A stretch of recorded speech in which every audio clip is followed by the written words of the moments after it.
안녕하세요. 이민아 분석위원입니다. 오늘은 10월 10일에 열리는 프리미어리그 오전 12시 30분 아스널 대 리버풀, 새벽 3시 에버턴 대 맨체스터 유나이티드 경기를 분석할 예정입니다.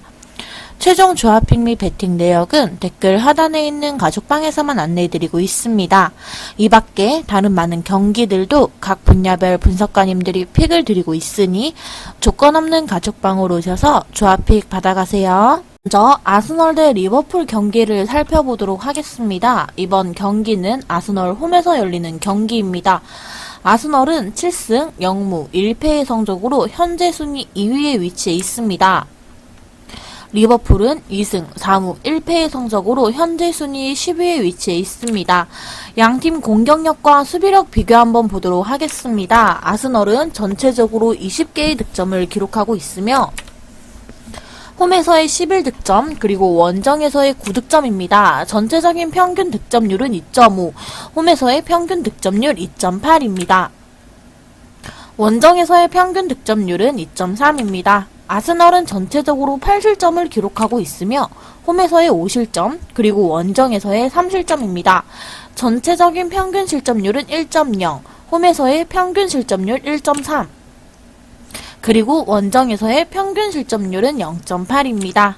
리버풀은 전체적으로 18개의 득점을 기록하고 있으며 홈에서의 15득점, 원정에서의 3득점입니다.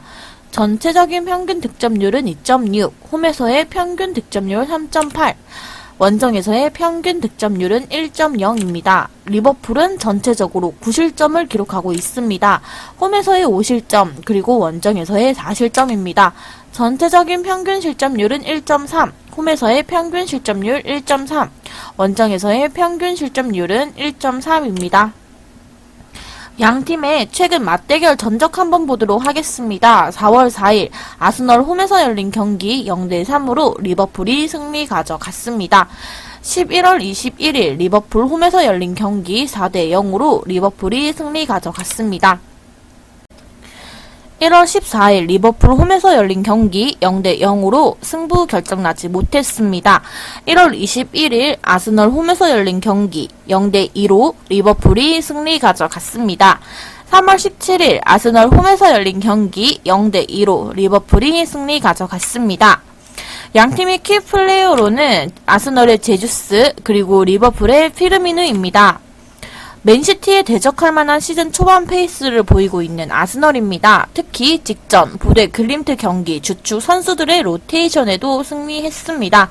무엇보다 강한 에너지 레벨이 관건인 이번 일정에 큰 도움을 줄 것으로 볼 수 있겠습니다.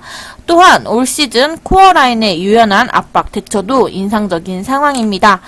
최근 중원 보강에 실패하며 압박 강도가 약해진 리버풀 상대로도 충분히 위력을 발휘할 수 있을 것이라 볼 수 있겠습니다. 특히 최근 좌우 측면 수비의 불안함을 노출하는 상대 수비진, 상대 사카, 마르티넬리의 측면 공략이 이루어지며 득점 자체는 어렵지 않을 것으로 볼 수 있겠습니다. 다만 유일하게 염려스러운 점은 역습 대응 방식입니다. 직전 토트넘 경기를 잡았지만 리버풀 공격진과 격차가 큰 상황입니다. 설상가상으로 살라, 디아즈, 피르미누가 최근 반등한 모양새입니다. 물론 직전 경기에서 선보인 상대 맞춤 전술을 기대할 수 있겠습니다. 단 리그 내 명실상부 역습의 대가인 리버풀의 상대로 무실점 경기를 기대하긴 어려울 것으로 볼 수 있겠습니다. 그럼에도 현 시점 중원 퀄리티 차이와 공격진의 페이스를 고려하면 실점을 상회하는 득점도 나올 것이라 예상할 수 있겠습니다. 살아난 득점력과 별개로 경기력 문제는 염려스러운 리버풀입니다. 직전 브라이턴 경기에서 봤듯이 팀 특유의 강한 압박은 위력을 잃은 지 오래입니다. 베테랑, 밀너, 파비뉴 등 상대 코어 라인이 유연한 연계 플레이를 제어하지 못하는 상황입니다. 엎친 데 덮친 격으로 핵심 수비 로버트슨마저 부상 이탈하며 수비 조직력은 더욱 불안한 모습입니다. 가뜩이나 우측 풀백 아놀드의 안일한 1대1 수비 능력도 언론의 질타를 받으며 실점 가능성은 높을 것이라 예상할 수 있겠습니다. 단 공격진의 반등은 유일한 희망이겠습니다. 핵심 이전 티아고의 복귀로 전방의 볼 공급이 원활해진 것이 주요한 모습입니다. 특히 에이스 살라도 공격 포인트를 추가하며 반등한 상황입니다. 팀 특유의 카운터 어택의 위력을 더할 것으로 볼 수 있겠습니다. 다만 직전 나폴리처럼 상대 맞춤 수비 전술로 대응하는 아스날의 현 수비 페이스를 고려하면 충분한 득점을 기록할 수 있을지 다소 의문부호가 붙겠습니다. 최근 반등에 성공한 리버풀의 공격진 페이스를 배제할 수는 없겠습니다. 단 그걸 상회하는 아스널의 경기력 역시 무시할 수 없는 상황입니다. 현재 선수들 간의 유일한 연계 플레이와 코어 라인의 기동성을 통해 근소하게 우위를 점할 것으로 볼 수 있겠습니다. 특히 핵심 수비 로버트슨이 부상 이탈하며 가뜩이나 불안한 측면 수비에 균열이 생긴 모양새입니다. 마르티넬리, 제주스의 개인 전술과 이타적인 플레이로 집요하게 공략하며 득점을 기록할 것으로 볼 수 있겠습니다. 단 전술 상성과 최근 살아난 살라, 디아즈, 피르미누의 경기력 역시 위협적으로 한 골 정도의 실점 가능성이 높은 상황입니다. 이 점들을 모두 고려해본다면 오버의 경기도 예상할 수 있겠습니다. 추천 픽으로는 아스널 승과 오버를 추천합니다. 스포츠의 100% 적중률은 없지만 100% 수익률은 있습니다. 약은 약사에게, 베팅은 바로 저희는 4,300명이나 되는 대규모 무료 가족방을 운영 중입니다. 다수의 각 분야별 전문 패널분들의 분석을 받아서 조건 없이 매일 무료로 정보 및 분석 조합을 받아보세요. 로 에버턴, 맨유 경기를 살펴보도록 하겠습니다. 이번 경기는 에버턴 홈에서 열리는 경기입니다. 에버턴은 2승 4무 2패의 성적으로 현재 순위 11위에 위치해 있습니다. 맨유는 4승 0무 3패의 성적으로 현재 순위 7위에 위치해 있습니다. 양팀 공격력과 수비력 비교 한번 보도록 하겠습니다. 에버턴은 전체적으로 7개의 득점을 기록하고 있으며 홈에서의 2득점 그리고 원정에서의 5득점입니다. 전체적인 평균 득점률은 0.9, 홈에서의 평균 득점률 0.5입니다. 원정에서의 평균 득점률은 1.3입니다. 에버턴은 전체적으로 7실점을 기록하고 있으며 홈에서의 2실점 그리고 원정에서의 5실점입니다. 전체적인 평균 실점률은 0.9, 홈에서의 평균 실점률 0.5 그리고 원정에서의 평균 실점률은 1.3입니다. 맨유는 전체적으로 11개의 득점을 기록하고 있으며 홈에서의 6득점, 원정에서의 5득점입니다. 전체적인 평균 득점률은 1.6, 홈에서의 평균 득점률 2.0, 원정에서의 평균 득점률 1.3입니다.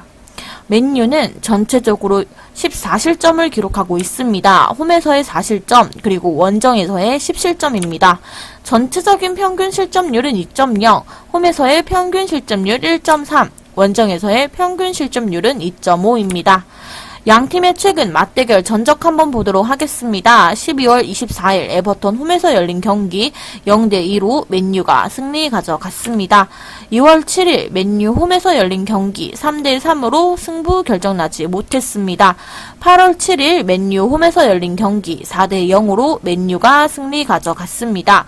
10월 2일 맨유 홈에서 열린 경기 1대1로 승부 결정나지 못했습니다. 4월 9일 에버턴 홈에서 열린 경기 1대0으로 에버턴이 승리 가져갔습니다. 양팀의 키플레이어로는 에버턴의 이워비 그리고 맨유의 레시포드입니다. 직전 사우샘프턴 경기를 잡아내며 7경기 무패 행진을 기록 중인 에버턴입니다. 무엇보다 수비진의 인상적인 활약이 주요했습니다. 핵심 수비 타코우스키, 코디를 필두로 철저히 두 줄 수비를 펼치는 안정적인 전술 기조가 큰 성과를 거두는 모습입니다. 또한 핵심 수비 두쿨에도 완벽히 복귀하며 한층 강화된 지역 수비를 기대해도 좋은 모습입니다.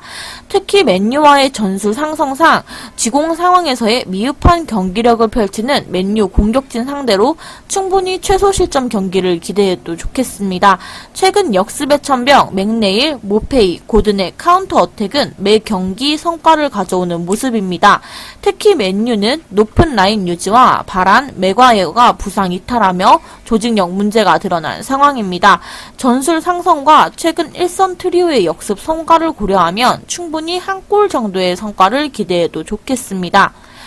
바란의 공백을 여실히 실감한 맨유입니다. 직전 유로파 오모니아 경기에서 레시포드의 결승골 끝에 신승을 따냈습니다. 무엇보다 린델웨프의 폼은 심각했습니다. 비교 선상이 바란이 아니더라도 속도전과 1대1 상황 수비 능력에서 아쉬웠던 모습입니다. 특히 높은 라인으로 인한 수비 리스크를 제어하지 못하고 두 골을 헌납한 것도 문제라고 볼 수 있겠습니다. 신입생 카세미로 역시 아직 적응이 필요한 모습으로 앞서 말한 에버튼과의 전술 상성을 배제할 수 없겠습니다. 단 공격진의 성과는 뚜렷했습니다. 무엇보다 부상 복귀한 마샬의 단기 페인스가 단연 돋보였습니다. 특유의 개인 전술과 절정의 골 감각을 선보였습니다. 안토니, 레시포드와 이타적인 플레이로 만든 득점 장면도 인상적입니다. 다만 열세 전력인 점을 고려할 때 여전히 의문부호가 붙는 상황입니다. 최근 물오른 득점력을 고려하면 득점은 어렵지 않겠지만 핵심 이선, 에릭센의 풀타임 출전 등 염려스러운 점도 배제할 수 없겠습니다. 최근 안정적인 수비를 바탕으로 성과를 내는 에버튼의 기세도 상당하겠습니다. 다만 미나, 고드프리 등 핵심 수비진의 연이은 부상 이탈과 공격진의 저조한 득점력을 배제할 수 없는 상황입니다. 맨유는 지공 상황에서의 의문부호는 여전하나 핵심 1선 마샬이 복귀하며 매 경기 멀티득점 이상을 기록하는 모습입니다. 물론 바란의 부상으로 인한 실점 가능성을 배제할 수 없지만 화력 차이로 인해 맨유의 승리와 오버 경기의 가능성도 높아 보입니다. 추천 픽으로는 맨유 승과 오버를 추천합니다. 금일 준비한 해외 축구 분석은 여기까지입니다. 지금까지 이민아 분석위원이었습니다. 이 밖에 다른 많은 조합픽이 준비되어 있습니다. 저희는 끝없이 국내 최고의 스포츠 분석가님들을 스카우트하고 있습니다. 모든 스포츠 픽이 준비되어 있으니 언제든지 조건 없는 무료 가족방으로 오셔서 문의주세요. 최종 조합픽은 영상 하단 고정 댓글 오픈 링크로 주시면 됩니다. 영상이 유익하셨다면 좋아요와 구독, 알림 설정까지 부탁드립니다. 감사합니다.